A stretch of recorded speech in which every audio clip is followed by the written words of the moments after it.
Well, the round is over, and one heck of an interesting round it was. Here you can see the diplomacy chart, and while it may not look that different, the UK did succeed in getting Greece up one stage. So the United Kingdom now has Greece up. And the big news is that the USSR in their income increase rolled a 6, putting them up to 10 IPP and allowing them to influence. Now, that influence roll did fail, they rolled for Turkey, but yeah, that's still really big. Italy also rolled for Turkey and failed. The only successful diplomacy roll was the UK this round. As for technology, which I'll go over here to, nothing happened. Literally everyone failed their tech rolls. Not a single tech roll succeeded in the entire round. But with that out of the way, let's go to the actual map in which interesting things did happen. So to start off in Spain, the Spanish attacked the Republican fleet with the heavy cruiser and 2 fighters and got 3 hits. The Navy, they got 3 hits. The Republican defense rolled and got 2 hits. So the Nationalists lost a fighter and they've still got a transport and it might be able to cause some damage, but yeah. Germany built a fighter and a tactical bomber, as well as sending an artillery to Nationalist Spain. Nationalist Spain also got a mountain brigade from Italy. Now they've been able to do this because the blockade was broken. Yeah. The Nationalists attacked in Western Andalusia and with an infantry and a cavalry and killed the cavalry there. They abandoned Basque County, which the Republicans took back. That's Spain. And Germany didn't annex anything. They didn't really move anything around either. They pretty much did nothing else. As for the USSR, there was a bit of movement within the USSR, mainly in the Pacific Theater. They attacked and killed a Japanese militia in northern Manchuria and didn't lose anything. Sorry, that was an error on my part. That fighter should still be there because it took part in the border skirmish. But they've also prepared now to invade Xinjiang. Now with this China War expansion, the USSR can invade Xinjiang in July 1937 turn or later, so they've brought a force of 2 cavalry, an infantry, and a couple planes over here, which with which they hope to take Xinjiang in next round, which will give them a controlled minor power here. The USSR also built a railroad across the border into Mongolia, which, while it cost them 4 IPP, it now allows them to collect their $1 worth of diplomacy income from Mongolia from having them at stage 3. So, yeah, both Mongolia and Tenatuba failed their recruitment rolls. In China, some more interesting things happened. The CCP built a mountain infantry and they spent $1 on an influence roll in Singhai, which you can see is KMT. Well, they rolled a 12 and they aligned Singhai to KMT, which is somewhat problematic for them. But they will do their best to survive.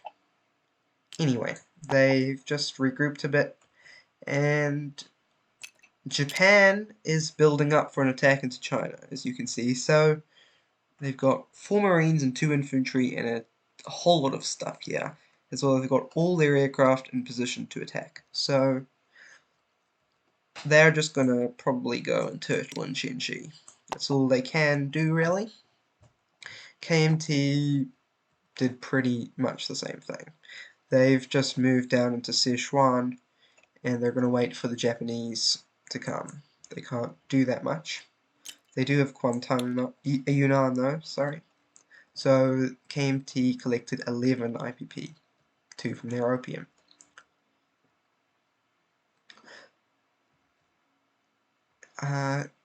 the UK just moved around and did some stuff. They built 2 seaplanes, one in Ottawa and one in the UK, up here in northern England, and they moved the existing seaplane down to Gibraltar, where it is currently. So they're trying to prep for the submarine war. The Germans have a battle cruiser and a submarine here, and a couple other submarines in the Atlantic. The French built an AA gun and an infantry, and placed their submarine, the free submarine, that I forgot to place last round. I keep making a couple minor errors that you do when you play by yourself. The French also just grouped their navy up in next to Algeria, and the transport, which was strategic naval moving, which brought the guy back from French Indochina, arrived this turn and dropped the infantry off in southern France. Italy moved their factory down and also sent the Mountain Brigade, as I mentioned earlier. They rolled for Turkey in diplomacy and failed. But yeah, that's pretty much it. The FEC has grouped their fleet off Aden. That's most of the movements. I'll mention the US as well.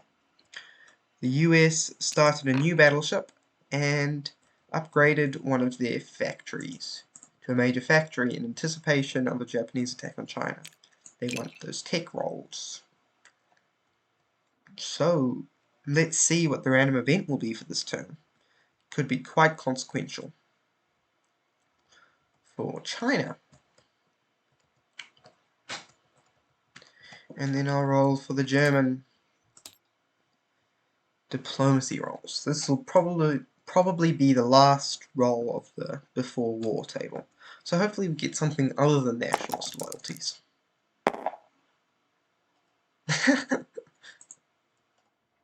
That's kind of pointless. Japan's attacking anyway. Same random event 3 times. Well, what's it gonna be? This, of course, it's a 1, which is Xinjiang. So that is consequential. That just removed the USSR's ability to invade Xinjiang.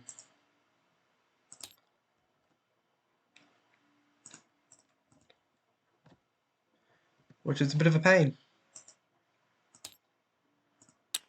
for the USSR. And wow, China just unified. Well, what can you do? You can't predict that the same roll will happen 3 times in a row, can you? No, you can't. Okay, so that's the random event, and now I'll just roll for Germany's diplomacy, as I usually do. This turn, Germany will roll for Finland. They're trying to get as many of the people that they can to get as much diplomatic income as they can.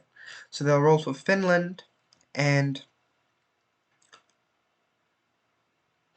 perhaps they can't get any income from Iraq, but they can from Chile. Oh, but they want Romania down. So they'll roll for Romania and Chile. Romania. That's a 6, which is a failure, and then Chile. That's a 12, which is also a failure. So Germany again failed both of their diplomacy rolls. So yeah, that's it. Thank you for watching, and I'll update you at the end